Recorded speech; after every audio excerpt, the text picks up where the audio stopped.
अस्सलाम वालेकुम friend. Elementary particle physics में सभी लोगों को वेलकम करते हैं। आज की इस क्लास में हम फोटोन और मीज़ोन पे बात करेंगे, ठीक है। इससे पहले हमने क्लासिकल एरा में 3 पार्टिकल की डिस्कवरी के बारे में पढ़ा था, ठीक है। आज हम फोटोन की डिस्कवरी के बारे में पढ़ेंगे, जिसकी स्टार्टिंग जो है ना, डिस्कवरी की स्टार्टिंग 1900 में स्टार्ट हुई और उसकी जो इनकी डिस्कवरी कंप्लीट हुई 1924 में, ठीक है। तो ये कहना इतना आसान नहीं है कि फ़ोटोन को किसने डिस्कवर किया, सही है। लेकिन जो फोटोन की डिस्कवरी की जो स्टार्टिंग है ना, वो प्लैंक से हुई, ठीक है। प्लैंक्स जब ब्लैक बॉडी रेडिएशन को स्टडी कर रहा था, ठीक है, तो उन्होंने एज्यूम किया कि जो ब्लैक बॉडी रेडिएशन है, ठीक है, जिन्हें इलेक्ट्रोमैग्नेटिक वेव का नाम भी दिया गया, ठीक है, उनकी एनर्जी क्वांटाइज है, ठीक है। ये इक्वेशन उन्होंने एनर्जी की दी थी। उन्होंने कहा कि ये इलेक्ट्रोमैग्नेटिक फील्ड जो है ये क्वांटाइज है, लेकिन वो नहीं जानते थे कि ये क्यों क्वांटाइज है, ठीक है। फिर इनके बाद मज़ीद साइंटिस्ट आते गए, ठीक है, इस बात को प्रूफ करते गए एनर्जी की क्वांटाइजेशन के लिए कि उनमें क्वांटा मौजूद हैं, पार्टिकल, ठीक है। तो इसकी स्टार्टिंग हम कर लेते हैं, ठीक है। It is hard to exactly say when or by whom the photon was actually discovered. ये कहना इतना आसान नहीं है कि फ़ोटोन को उधर हकीकत किसने डिस्कवर किया। Although first contribution was made by Planck's इन 1900, ठीक है। हालांकि स्टार्टिंग इसकी प्लैंक्स ने की। ही assume that energy is quantize, ठीक है। प्लैंक्स ने ये एज्यूम किया कि एनर्जी क्वांटाइज्ड है। क्वांटाइज का मतलब डिस्क्रीट है, ठीक है, कंटिन्यूस नहीं है बल्कि डिस्क्रीट है, ठीक है। एनर्जी की ये फार्मूला उन्होंने दिया था, ठीक है, is equal to h nu, ठीक है। But he was not able to why it is so, लेकिन वो ये नहीं बता पाया कि एनर्जी क्यों क्वांटाइज हैं, इसकी क्वांटाइजेशन की क्या वजूहात हो सकती हैं, ठीक है। उन्होंने जस्ट ये अज्यूम किया कि एनर्जी क्या है, क्वांटाइज है या डिस्क्रीट है, ठीक है। फिर आइंस्टाइन का एक स्टूडेंट, ठीक है, प्लैंक्स का एक स्टूडेंट आइंस्टाइन सामने आए, ठीक है।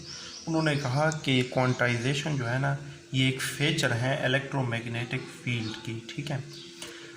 और इन्होंने जो है ना is equal to h nu famous Planck's equation को यूज़ करके फोटो इलेक्ट्रिक इक्वेशन को भी दिया था, ठीक है।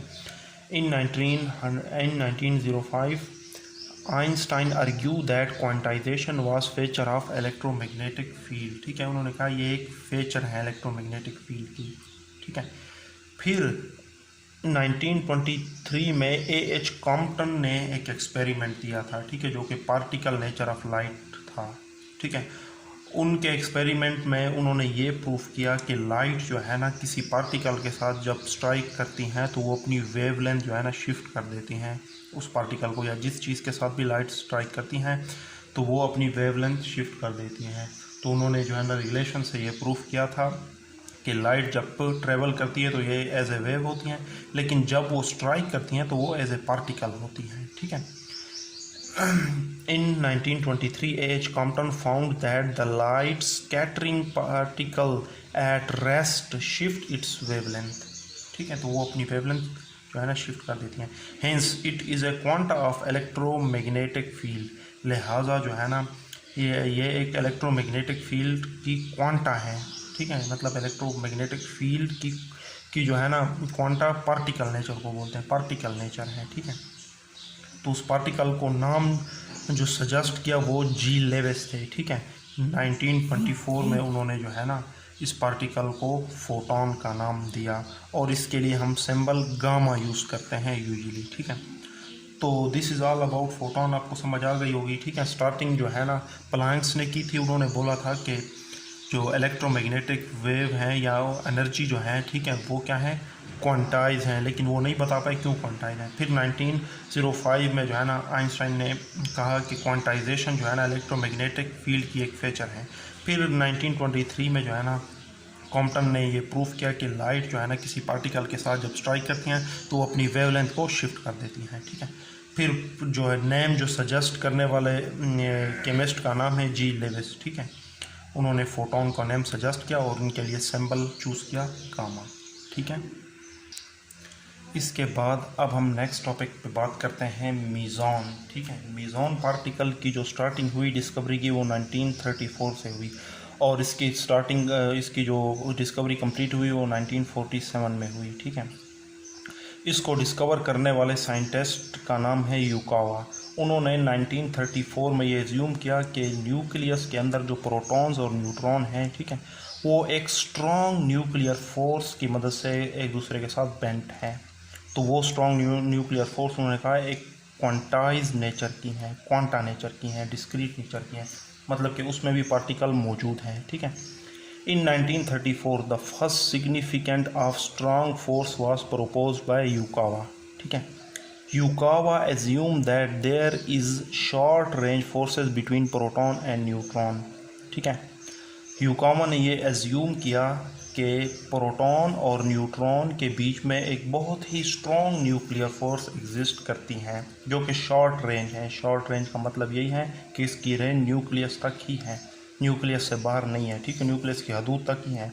तो ये बहुत ही शॉर्ट रेंज है लेकिन बहुत ही ज़्यादा स्ट्रॉन्ग है एंड क्वांटाइज और क्वांटाइज फील्ड की है।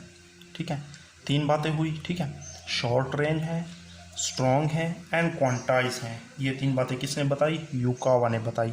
ही assume that it's mass should be 300 time greater than electron. इन्होंने ये भी एज्यूम किया कि इस पार्टिकल का जो मास है वो 300 गुना ज़्यादा होना चाहिए इलेक्ट्रॉन के। ठीक है, जो स्ट्रॉन्ग न्यूक्लियर फोर्स जो है जो प्रोटॉन और न्यूट्रॉन के दरमियान पाई जाती हैं वो स्ट्रॉन्ग न्यूक्लियर फोर्स के अंदर पार्टिकल मौजूद हैं क्योंकि वो क्वांटाइज हैं। ठीक है, उन्होंने कहा इस पार्टिकल का जो मास होगा वो 300 गुना ज़्यादा होगा किससे? इलेक्ट्रॉन से, and 6 times smaller than proton, और प्रोटॉन से 6 गुना ज़्यादा होगा। इलेक्ट्रॉन से ज़्यादा लेकिन प्रोटॉन से कम। ठीक है, तो इसलिए इन्हें हम मीडियम पार्टिकल भी कहते हैं। आ गई बात समझ में? अच्छा, अब तक तो हमें ये पता चल गया, ठीक है, कि न्यूक्लियस के अंदर स्ट्रॉन्ग न्यूक्लियर फोर्स पाई जाती हैं जो कि प्रोटॉन और न्यूट्रॉन को बेंड किए हुए हैं। ठीक है, अब वो फोर्स हमने ये भी बात की कि क्वांटाइज हैं, पार्टिकल नेचर है, लेकिन कौन सा पार्टिकल उसमें एग्जिस्ट करता है ये भी हम देखते हैं। ठीक है, तो 1947 में पॉवल एंड हिज कोवर्कर, ठीक है, इन पॉवल के और उसके कोवर्कर्स ने जो है ना इस पार्टिकल को एक्चुअली डिस्कवर किया। कैसे उन्होंने डिस्कवर किया? उन्होंने कहा ये जो कॉस्मिक रेज है ना, कायनाती शुआएँ, ठीक है, उन्होंने कहा उसके अंदर 2 टाइप के पार्टिकल पाए जाते हैं, एक पायोन और दूसरा मियोन। ठीक है, जो युकावा वाला पार्टिकल था वो पायोन है, ठीक है, जो कि अपर एटमॉस्फेयर में होता है। ठीक है, In 1947, Powell and his co-worker discovers that there are actually 2 middleweight particle in cosmic rays. ठीक है, 2 टाइप के पार्टिकल होंगे कॉस्मिक रेस के अंदर, कौन कौन से? Pion and muon. ठीक है, और युकावा वाला पार्टिकल कौन सा है? Pion. Yukawa particle is pion which is founded in upper atmosphere. ठीक है, अब 3 टर्म को हम जानते हैं। ठीक है, मीज़ोन क्या है? मीज़ोन हम मिडल वेट पार्टिकल को बोलते हैं जिस तरह पायोन, और भी हम बहुत सारे जो है ना मीज़ोन कैटेगरी में जो पार्टिकल आते हैं वो पढ़ेंगे। ठीक है, तो पार्टिकल को हम जनरली 3 कैटेगरीज में डिवाइड करते हैं, मिडल वेट, स्मॉलर और हैवी वेट। ठीक है, तो मीज़ोन में मिडल वेट पार्टिकल आते हैं जिस तरह पायोन हमने अभी पढ़ा, न्यूक्लियर फोर्स का जो पार्टिकल है पायोन। ठीक है, इसे हम मिडल वेट, क्योंकि ये इलेक्ट्रॉन से जो है ना ज़्यादा है वेट में और प्रोटॉन और न्यूट्रॉन से कम है। लेप्टॉन लाइट वेट पार्टिकल होते हैं जिस तरह इलेक्ट्रॉन, और भी काफ़ी हम पार्टिकल पढ़ेंगे आगे। ठीक है, बेरियन में हैवी वेट पार्टिकल आते हैं जिस तरह न्यूट्रॉन और प्रोटॉन जिनका मास ज़्यादा होता है। ठीक है।